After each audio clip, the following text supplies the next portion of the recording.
Hello and welcome to Crux of SST. This is Chandan Kumar Jha. I am going to take the classes on the topic of French Revolution. हम France की क्रांति पर हम class अपना start कर रहे हैं. तो सबसे पहले हम ये पढ़ेंगे रिवोल्यूशन का क्या मतलब होता है. ठीक है, रिवोल्यूशन. ठीक है, रिवोल्यूशन का मतलब होता है री प्लस इवोल्यूशन. ठीक है, री प्लस इवोल्यूशन. रिवोल्यूशन का मतलब हो गया री मतलब रिपीटेशन या अगेन, और इवोल्यूशन का मतलब होता है असेसमेंट. मतलब जब किसी चीज को दोबारा से एसेस किया जाता है, मूल्यांकन किया जाता है, उसी को रिवोल्यूशन. मतलब इसका मतलब ये है कि कोई चीज वहां पे एग्जिस्ट कर रहा हो, इसका मतलब ये है.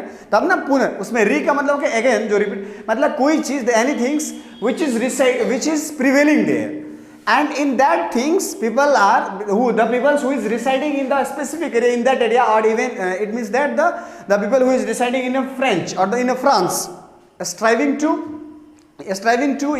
compelling to the kings or to the authority to change, to modify the things which is prevailing there. वो जो चीज वहां पे प्रिवेल कर रहा उसमें आप मॉडिफाई कर दीजिए, मतलब कुछ पार्शियली जो है ना उसमें कुछ चेंजिंग कर दीजिए, कुछ ट्रांसफॉर्म कर दीजिए, उसके बाद हम उस चीज को एक्सेप्ट करेंगे. नहीं, उसके बाद इस घटना का जो सबसे, मतलब कोई घटना होता है तो घटना के पीछे बहुत सारा कारण होता है. नहीं, तात्कालिक कारण, immediate causes, political causes, religious causes, social causes, intellectual causes, economic causes, ये मतलब इतने सारे कारण होते हैं. उस कारण में सबसे पहले मैं जो पढ़ना जा रहा हूँ अभी, इमीडिएट कॉजेज. ठीक है, immediate causes of French revolution.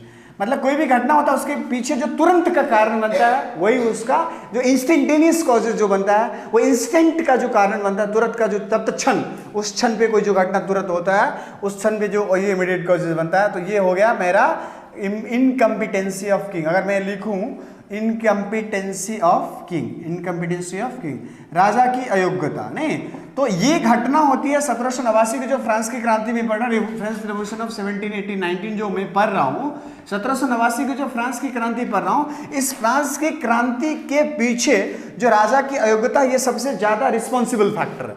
One of the biggest factor of the French revolution. ये सबसे बड़ा फैक्टर बना था इनकम्पिटेशन ऑफ किंग.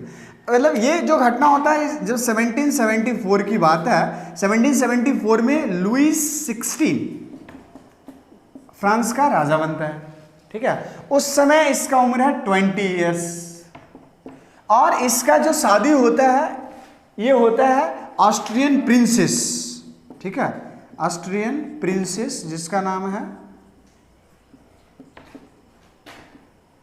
मैरी एंटोनिएट, जिसको मैडम डिफिसिट के नाम से भी जाना जाता है. मैडम डिफिसिट के नाम से क्यों जाना जाता है? मैडम मतलब ऑल्सो नोन एज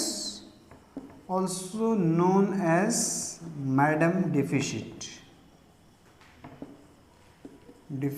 क्योंकि because the Austrian princess was burden on the treasury पर ये बर्डन है, बोझ है.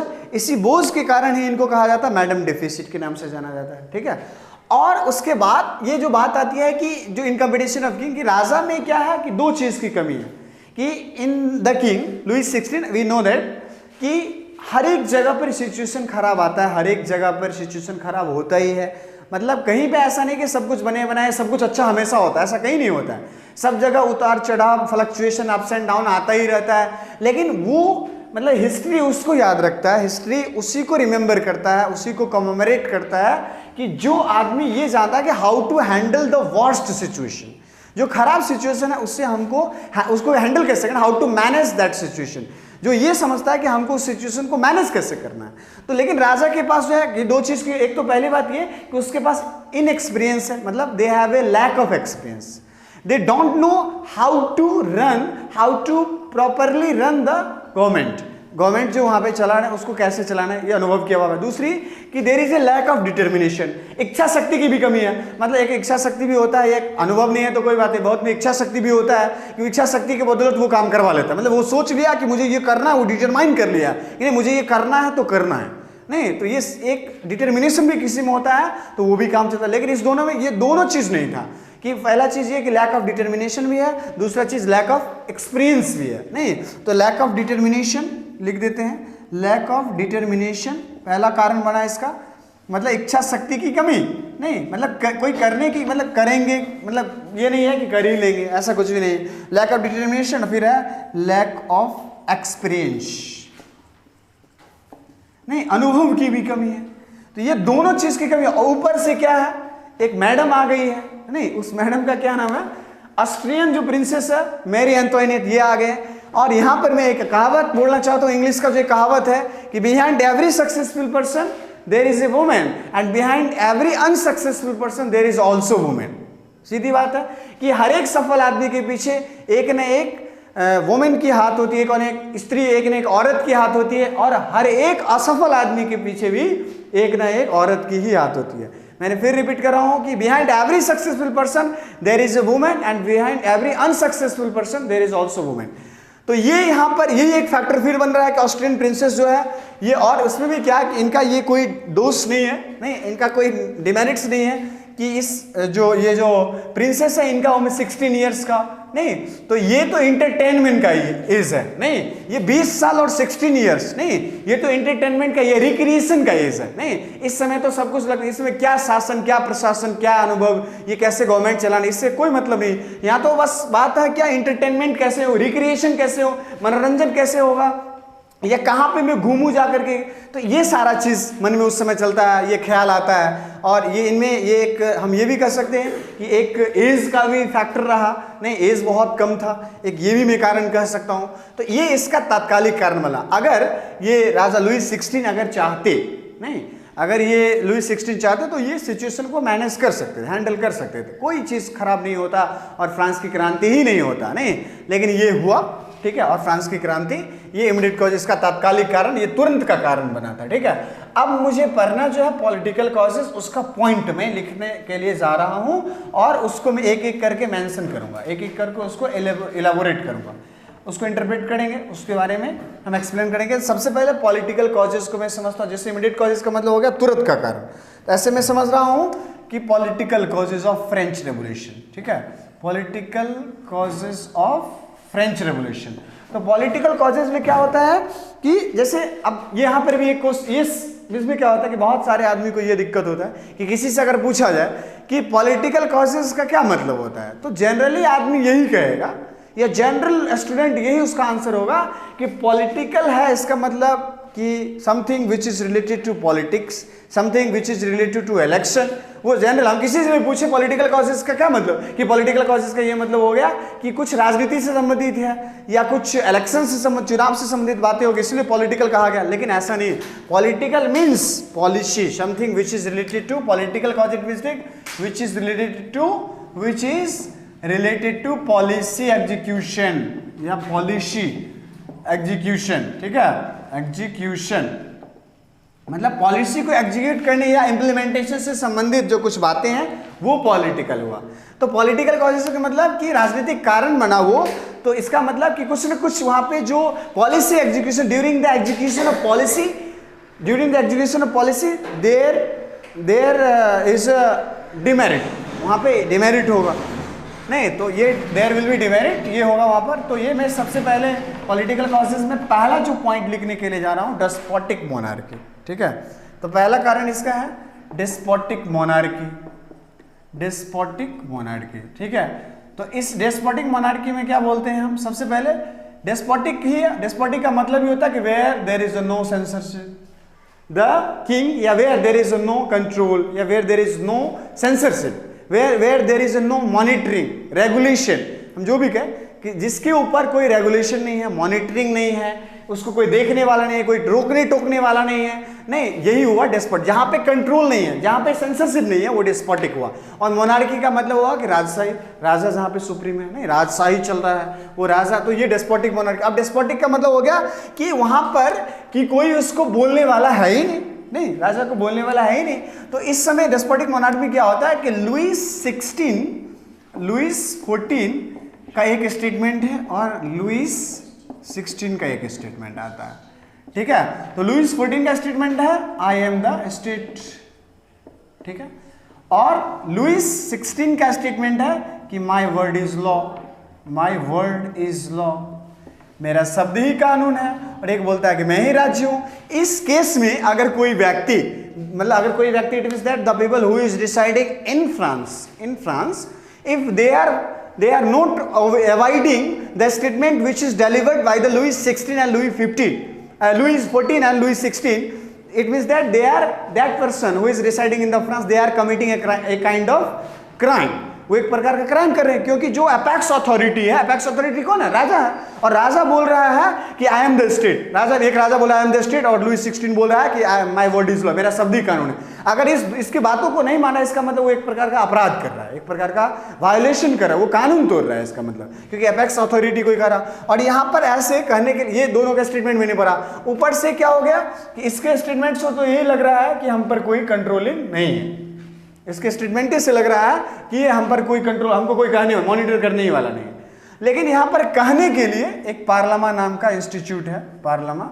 जैसे हम लोग का एक प्रकार पार्लामा एक प्रकार का एक काइंड ऑफ जुडिशियरी है, एक काइंड ऑफ जुडिशियरी मिलेगी, एक काइंड ऑफ जुडिशियरी। जैसे हम लोग के यहाँ सुप्रीम कोर्ट होता है, ऐसे यहाँ पर जुडिशियरी है। और ये पार्लामा जो है ना, ये फ्रांस के अलग अलग हिस्सों में 17 इसका एक कोर्ट हुआ, 17 कोर्ट था।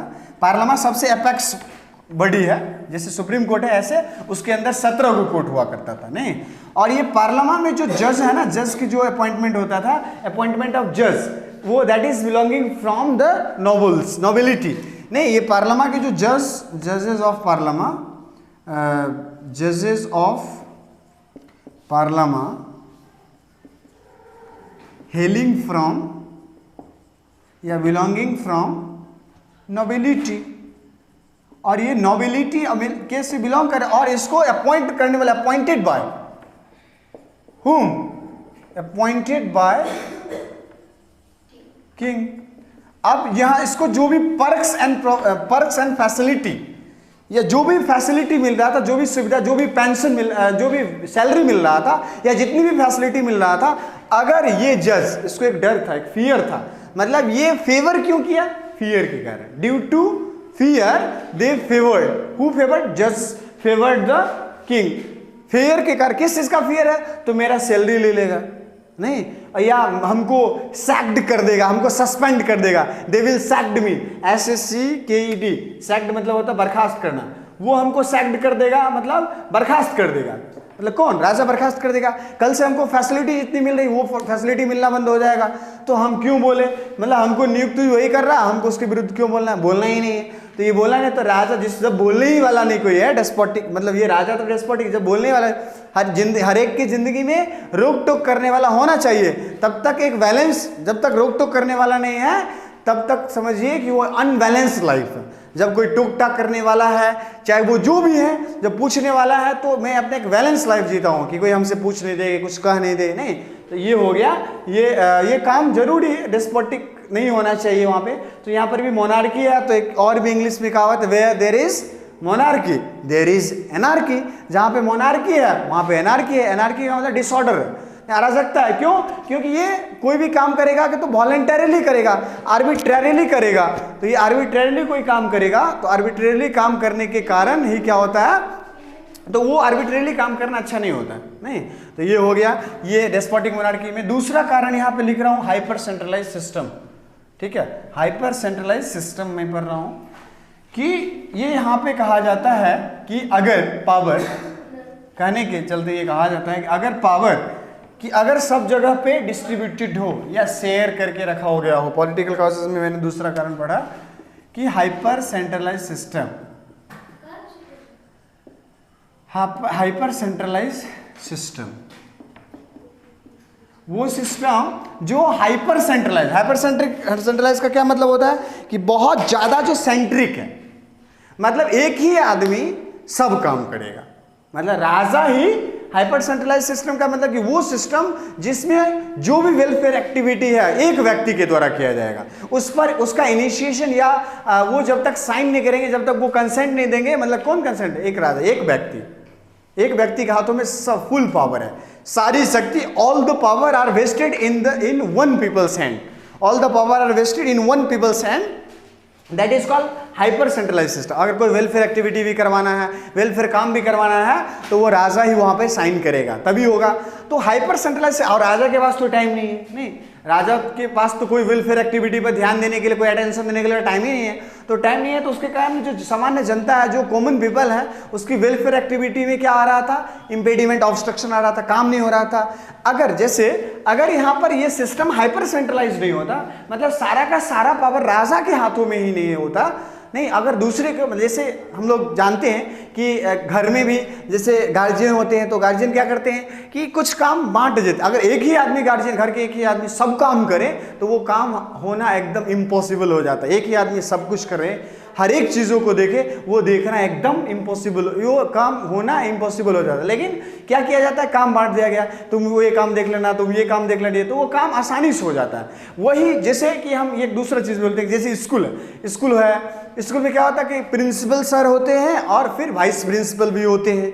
नहीं तो वो क्यों ऐसा होता है, ऐसा दो प्रोसेस ले है कि काम नहीं रुके, विद्यार्थी का काम नहीं रुके। वो हाइपर सेंट्रलाइज रहता था, नहीं प्रिंसिपल है तो प्रिंसिपल कभी भी ऐसा हो सकता है कि वो काम नहीं होगा, नहीं तो किसी कोई अथॉरिटी उसके बदले वो पावर दे के जाते हैं तो वो काम होता है। तो वेलफेयर एक्टिविटी किसी का नहीं रुके, उसके जब वेलफेयर एक्टिविटी रुकेगा तो अनसेटिस्फैक्शन आएगा, असंतुष्टि आएगा, ये हो गया। या कहीं जहां पर भी हम देखते हैं कि दो पोस्ट का सृजन इसलिए होता है कि दो पोस्ट बना के इसलिए रखा जाता है कि अगले का काम नहीं रुकना चाहिए, या उस पोस्ट के आदमी अगर कहीं पे जाते भी हैं, विजिट करने भी जाते हैं, या कभी कभी ऐसा भी होता है अगर बीमार पड़ गए या अस्वस्थ हो गए तो उसके बदले में वो क्या करते हैं, अपना पावर किसी और को दे देते हैं, जिससे कि वो पावर हाइपर सेंट्रलाइज नहीं, एक ही आदमी के हाथ में दूसरे का काम बाधित नहीं होना चाहिए। ठीक है, एक ही आदमी वो काम करे, वो आदमी तो है ही नहीं, उसके साथ क्या अनसेटिस्फैक्शन हो जाता है, असंतुष्टि आता है। तो ये हाइपर सेंट्रलाइज सिस्टम होने के कारण राजा के हाथों में ही सिर्फ पावर है, दूसरा आदमी कंसेंट दे ही नहीं सकता, दूसरे के हाथ में पावर है ही नहीं कि वेलफेयर एक्टिविटी के ऊपर कंसेंट दे सकता है अगर कोई काम भी होगा तो एक ही आदमी करेगा। कौन करेगा, राजा करेगा। राजा के पास टाइम नहीं है कि वो वेलफेयर एक्टिविटी पर ध्यान दे, वो अपनी जिंदगी में व्यस्त है। और ये हाइपर सेंट्रलाइज सिस्टम के कारण ही क्या होता है, ये बहुत सारे लोगों में अनसेटिस्फैक्शन है, लोग अपनी वेलफेयर एक्टिविटी को ले जा रहे हैं लेकिन राजा के पास टाइम नहीं है, और कोई दूसरा आदमी अपॉइंटेड नहीं है कंसेंट करने के लिए, वो उसको सहमति देने के लिए, तो उसके कारण काम रुकता था और लोगों में अनसेटिस्फैक्शन आया, जिसके कारण ये which ultimately leads to French revolution. ठीक है, मैं ये पॉइंट पढ़ लिया। इसके बाद मैं पढ़ रहा हूं एडमिनिस्ट्रेटिव करप्शन। एडमिनिस्ट्रेटिव करप्शन, ठीक है। एडमिनिस्ट्रेटिव करप्शन का मतलब क्या होता है कि सबसे पहले एडमिनिस्ट्रेटिव करप्शन का देखो एडमिनिस्ट्रेशन लगा है, उसमें गवर्निंग नहीं लगा। एडमिनिस्ट्रेशन का मतलब एडमिनिस्ट्रेशन में ही एड लगा, एड का मतलब होता है उसका अप्रोच इंक्लूसिव होना चाहिए, सबको साथ लेकर चलने वाला होना चाहिए। नहीं, प्रशासन का मतलब ये हो गया कि जो सबको साथ लेके सबको देखे, ऐसा होना चाहिए। तो एडमिनिस्ट्रेटिव करप्शन का मतलब कि प्रशासन में भ्रष्टाचार है। तो करप्शन का मतलब क्या होता है कि करप्शन का मतलब जनरल वे में आदमी क्या सोचते हैं कि करप्शन का मतलब ये हो गया कि अगर कोई व्यक्ति पैसा का लेन देन कर रहा है, नहीं कुछ इलीगल एक्टिविटी के बदले में, मतलब इलीगल मतलब काम कर रहे हैं, काम उसी का, बट वो पैसा का कुछ लेन देन कर रहे हैं, तो सामान्य आदमी ये सोचता है ब्राइबिंग करना, घुसखोरी करना, वो करप्शन कहलाता है, यही कहता है आदमी। लेकिन ये करप्शन एक तो वो भी है, नहीं करप्शन का वो डेफिनेशन तो है ही, ऐसा कोई बात नहीं कि वो नहीं है, करप्शन का डेफिनेशन वो तो है ही कि कोई आदमी इलीगल वे में इलीगल तरीके से पैसा ले रहा है, उसका जो पेमेंट है उसके बाद भी ले रहा है, तब काम कर रहा है, उसका वो काम करने के लिए वो अपॉइंटेड है और उसके बाद भी एक्स्ट्रा में भी कुछ पैसा ले रहा है, काम करने के लिए उसको पैसा मिल रहा है, ऊपर से फिर उसको पैसा वो ब्राइबिंग के बाद मेरा काम करता है, वो तो है ही। लेकिन करप्शन का एक जो वाइड स्केल पे जो इसका मीनिंग होता है ये कि the person, the works which have been given to me, I am not doing that works with my waste। मेरा जो वेस्ट है, मतलब मुझे जो काम दिया गया है उस काम को मैं पूरी क्षमता के साथ, फुल पोटेंशियलिटी के साथ अगर नहीं करता हूँ, it means that we are doing a kind of corrupt practices. जैसे कोई टीचर है, कोई टीचर पढ़ाते हैं तो वो अपनी पूरी क्षमता के साथ नहीं पढ़ा रहे हैं, इसका मतलब वो करप्ट प्रैक्टिसेस कर। कोई बच्चे हैं पढ़ने के लिए, उनका काम है पढ़ना, लेकिन हम अच्छे से मन लगा के नहीं पढ़ते हैं, it means that they are doing a kind of corrupt practices. तो ये तो हो ही गया करप्शन। ये एक वाइड स्केल पे करप्शन का मतलब वाइड लेवल पे, वाइड स्केल पे ये करप्शन का मीनिंग होता है कि जब कोई व्यक्ति कोई काम अपनी पूरी पोटेंशियलिटी के साथ, अपनी पूरी क्षमता के साथ नहीं करता है, उसमें कोई इधर उधर का कट मारने की कोशिश करता है कि मैं पढ़ूँ नहीं पढ़ूँ, या दिन काटने की कोशिश कर रहे हैं, तो उस वो करप्ट प्रैक्टिसेस में आता है। अब आता है बात एडमिनिस्ट्रेटिव करप्शन का। अब मैं ये समझता हूँ तो उस समय का जो समाज है, फ्रांस का समाज है, फ्रांस के समाज में कि जो भी ऑफिसर हैं, जो भी डेजिग्नेशन है, जो भी पद है, उस पद पे जो भी आदमी को नियुक्त किया, अपॉइंट किया जाता है on the basis of approach. ठीक है, on the basis of approach. अब अप्रोच के आधार पर किसी व्यक्ति की नियुक्ति होगा, अपॉइंटमेंट होगा, तो वो आदमी क्या समझेगा दर्द क्या होता है? नहीं, ये उसको तो पता नहीं है कि वो कितना मेहनत करके या कितना मेहनत वो उस लेवल पर जो आदमी आ रहा है, जो काम करवाने के लिए, जो फॉर्म लेके अपना फाइल लेके काम करवाने आ रहा है, उसको कितना कष्ट होता होगा, ये कौन समझेगा? वो तो सीधे डायरेक्ट, उसको कोई मतलब पैरवी था, वो डायरेक्ट अपॉइंट कर दिया गया, उसको तो कोई पता ही नहीं है। लेकिन जो आदमी, जो व्यक्ति पूरे धक्का खा करके बहुत लो लेवल से धीरे धीरे करके ऊपर उठ करके जाता है, एक एक मेहनत करके, उसको हर एक चीज़ पता होता है कि यहाँ से जो लोग बिलोंग कर रहे हैं या इस फाइल को लेकर आ रहे हैं, इनको कितना कष्ट होता होगा, वो समझते हैं इस चीज़ को। तो यही बात है कि अप्रोच के आधार पर, जब किसी आदमी की मेरिट के आधार पे नहीं, कोई आदमी जो मेरिट के आधार पे नियुक्त होगा, तो वो, क्योंकि मानो हम किसी को 20 लाख 50 लाख या 40 लाख रुपया देके 10 लाख रुपए देके हम नियुक्त होंगे पैरवी के आधार पे, तो हम तो पहले 10 लाख के बदले में उसका ब्याज जोड़ करके हम तो उसको पहले इकट्ठा करने के बारे में सोचेंगे। हम तो गलत प्रैक्टिस, इल प्रैक्टिसेस करेंगे, हम करप्ट प्रैक्टिसेस करेंगे, ये तो ऑब्वियस है। लेकिन कोई आदमी जो मेरिट पे जाता है, वो थोड़ा ईमानदारी से काम करना चाहेगा, ईमानदारी से काम करेगा। तो यही हुआ एडमिनिस्ट्रेटिव करप्शन। एडमिनिस्ट्रेशन में करप्शन इसलिए आया क्योंकि वहां पर अप्रोच के आधार पे नियुक्ति होता था, मेरिट के आधार पे नहीं। क्वालिफिकेशन को कितनी क्वालिफाइड है उससे कोई मतलब नहीं है। ठीक है, तो वो एडमिनिस्ट्रेटिव करप्शन तो हो गई। एडमिनिस्ट्रेशन ठीक से नहीं चलेगा, नहीं, मतलब एडमिनिस्ट्रेशन को ठीक से नहीं चलाना, वो करप्ट प्रैक्टिसेस है, पैसा लेकर के लेन देन करना। तो करप्शन का मतलब ब्राइबिंग का तो इशू आता ही है। ऊपर से मैंने क्या बोला कि पूरी पोटेंशियलिटी के साथ वो ऑफिसर काम नहीं करे, या जो भी उस पद पे, उस डेजिग्नेशन पे वो काम नहीं करे, एडमिनिस्ट्रेटिव करप्शन हो गया। इसके बाद चौथा पॉइंट आता है एडमिनिस्ट्रेटिव एनार्की। एडमिनिस्ट्रेटिव एनार्की मतलब जो प्रशासनिक अराजकता है ना, वो मतलब वहां पर यूनिफॉर्मिटी नहीं है। मतलब वहां पे जितने भी फ्रांस में जितने भी प्रोविंस हुआ करता था, जितने भी स्टेट्स वहां पे, जिसको मैं बोलूँ प्रोविंस स्टेट है या डिस्ट्रिक्ट हुआ करता था, वहां पे यूनिफॉर्मिटी नहीं है। मतलब एक समान रूप से सिस्टम नहीं चल रहा है, वहाँ पे अलग अलग टाइप का नियम चल रहा है। जैसे कि हम एग्जाम्पल के लिए बोलते हैं कि जैसे बिहार है, तो बिहार में पटना में कुछ नियम है, बेगूसराय में कुछ नियम है, समस्तीपुर में कुछ नियम है। ये सारा चीज़ यहाँ पे मतलब हर एक जगह, तो उसके कारण लोगों को तो प्रॉब्लम हो गई नहीं। हर एक, अगर एक जैसा नियम रहता है तो उसके कारण लोग कहीं भी जा रहे हैं, अपना काम करवा रहे हैं, कोई दिक्कत ही नहीं, ज़्यादा प्रॉब्लम नहीं। तो यही बात वहाँ पर हो रहा था। एडमिनिस्ट्रेटिव एनार्की इसलिए, अराजकता, डिसऑर्डर एडमिनिस्ट्रेशन में इसलिए था क्योंकि मतलब यूनिफॉर्मिटी नहीं है। वहाँ की जो लॉ है, लॉ एंड ऑर्डर है, उसमें यूनिफॉर्मिटी नहीं है। वहाँ पे कानून व्यवस्था में एकता नहीं है, नहीं यूनिफॉर्मिटी नहीं, मतलब एकता क्या, यूनिफॉर्मिटी मतलब एक समानता नहीं, एक रूपता नहीं है, नहीं। इसके कारण जो होता है कि एनार्की, एडमिनिस्ट्रेटिव एनार्की हो गया। अगला पॉइंट, अब अगला पॉइंट पढ़ते हैं हम कि frailty in the judiciary. Frailty in the judiciary मतलब जुडिशियरी में दुर्बलता। ये फ्रेलिटी इन द जुडिशियरी का मतलब कि जुडिशियरी में क्या है, दुर्बलता है। क्या है वहां पर, एक लेटर डी कैचिट नाम का एक टूल्स है, इसका नाम है टूल्स। टूल्स क्या है कि पनिशमेंट के लिए, for the sake of punishment, for the sake of punishing common people. जो सामान्य जनता है ना, उसको दंडित करवाने के लिए प्रावधान रखा गया है कि अगर उसमें क्या होता है कि बहुत फ्रेलिटी ये है जुडिशियरी में, ये कि कोई भी व्यक्ति की जो बड़े पोस्ट पर है, वो बहुत जैसे मैंने सोचा कि बहुत बड़ा क्राइम किया है, नहीं, बहुत बड़ा पोस्ट पर, पावर है उसके पास, पैसा है, प्रेस्टीज है, तो उसके पास वो मतलब इट मीन्स दैट कि वो या तो क्लर्जी से बिलोंग कर रहा है या नॉबिलिटी से बिलोंग कर रहा है। वो क्लर्जी या नॉवेल्स है, नॉबिलिटी या क्लर्जी, इससे बिलोंग कर रहा है। और जो कॉमन पीपल है, जो कॉमनर है, जो पीजेंट्स है क्लास के आदमी, जो किसान है, जो वर्कर है, मजदूर क्लास के आदमी है, वो आदमी जैसे कि सेम आदमी, सेम मतलब वो दो आदमी, एक नॉवेलिटी से बिलोंग कर रहा है और एक कॉमन पीपल है, वो दोनों ने एक ही टाइप का काम किया, मतलब एक ही टाइप का क्राइम किया, अपराध किया, मतलब अनलॉफुल एक्टिविटी किया, that is called crime. What is crime? तो क्राइम मतलब unlawful activity is called crime. तो जो लॉ के द्वारा हुआ प्रेस्क्राइब है उसके विरुद्ध काम किया है, तो उसके लिए क्या किया जाता है, जो नॉबिलिटी है, मतलब अपराध तो सेम ही किया है, लेकिन जो नॉबिलिटी है वो क्या करेगा कि दंड वो जो राजा के आसपास जो रहेगा वो क्या करते, इस टूल्स को खरीद करके इसका उपयोग करता है ऐसे कि जो सामान्य आदमी है, जो कॉमन आदमी है, उसको पनिश करवा देता था।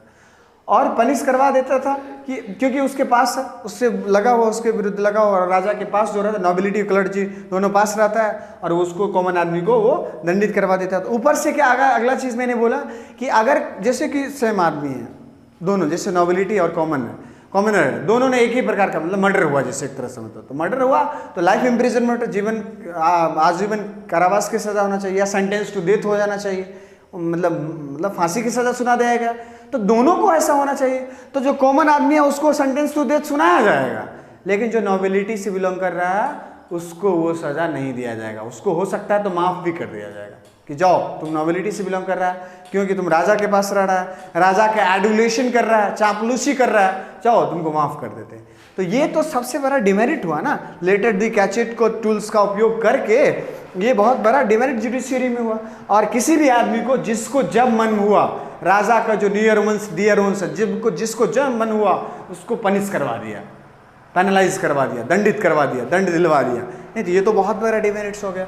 अब एक अगला पॉइंट में पढ़ रहा हूं कि लैक ऑफ इंडिविजुअल्स लिबर्टी, ठीक है, आगे पढ़ रहा हूं मैं, लैक ऑफ इंडिविजुअल्स लिबर्टी,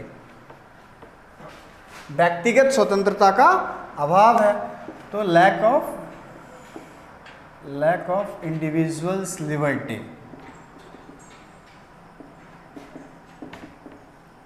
मतलब व्यक्तिगत स्वतंत्रता का अभाव है। व्यक्तिगत स्वतंत्रता क्या मतलब कि they have not right to express themself, अपने आप को बोल नहीं सकता है, अपने आप को कहीं पर भी, न्यूज़पेपर हो, टेलीविजन हो, या किसी भी माध्यम से भी हम अपने आप को व्यक्त नहीं कर सकते, अपनी भावना को पहुंचा नहीं सकते हैं। We have no rights to express myself. और ऊपर से कि कोई भी वहां पर लैक ऑफ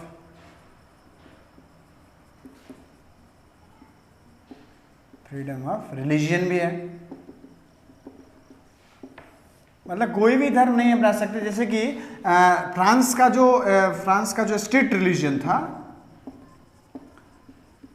वो था कैथोलिक्स,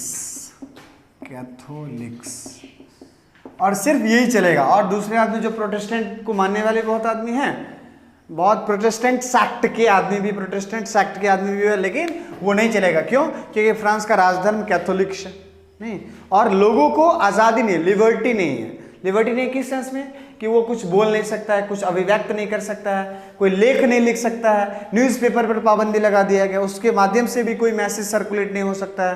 तो ये सारी बात ये किया गया, ये हुआ लैक ऑफ इंडिविजुअल, व्यक्तिगत स्वतंत्रता का, मतलब व्यक्ति को जितनी स्वतंत्रता मिलनी चाहिए, जो उसको फंडामेंटली जो जन्मजात मिलता है, बोलना, रहना, कहीं जाना आना, उसके पास अपना एक डिग्निटी होता है, कोई धर्म अपनाना, ये सारा चीज़ क्या है, ये फंडामेंटल राइट्स के श्रेणी में आता है कि फंडामेंटली वो innately they got such kind all these kind of what things I have told to you, ये दे गॉट द इनेटली जन्मजात, वो जन्म से पाता है। वो कोई भी जो व्यक्ति है वो जन्म से वो चीज़ पाता है, तो वो जन्म से पाता है, तो उससे हम उसको डिप्राइव नहीं कर सकते। नहीं, तो ये हो गया लैक ऑफ इंडिविजुअल्स लिबर्टी। तो इसके कारण भी लोगों में अनसेटिस्फैक्शन आ गया, नहीं, असंतुष्टि आ गया, जिसके कारण ही क्या हुआ कि which ultimately leads to the outbreak of French revolution.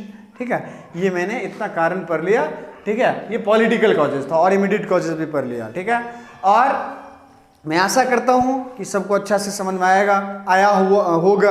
और इस हम क्लास 9 का ये टॉपिक है, और फिर मैं नेक्स्ट क्लासेस में मिलूंगा न्यू टॉपिक के साथ। New topic it means that कि मैं अगला जो पॉलिटिकल कॉजेज पढ़ रहा, फिर इकोनॉमिक पढ़ेंगे, फिर सामाजिक कारण पढ़ेंगे, सोशल कॉजेज पढ़ेंगे, इंटेलेक्चुअल कॉजेज पढ़ेंगे, स्पेसिफिक कॉजेज पढ़ेंगे, रिलीजियस कॉजेज, धार्मिक कारण, ये सारा कारण हम पढ़ेंगे। और मैंने अभी 2 कारण आज पढ़ा, और इसी पर मैं इस क्लास को वाइंड अप कर रहा हूँ।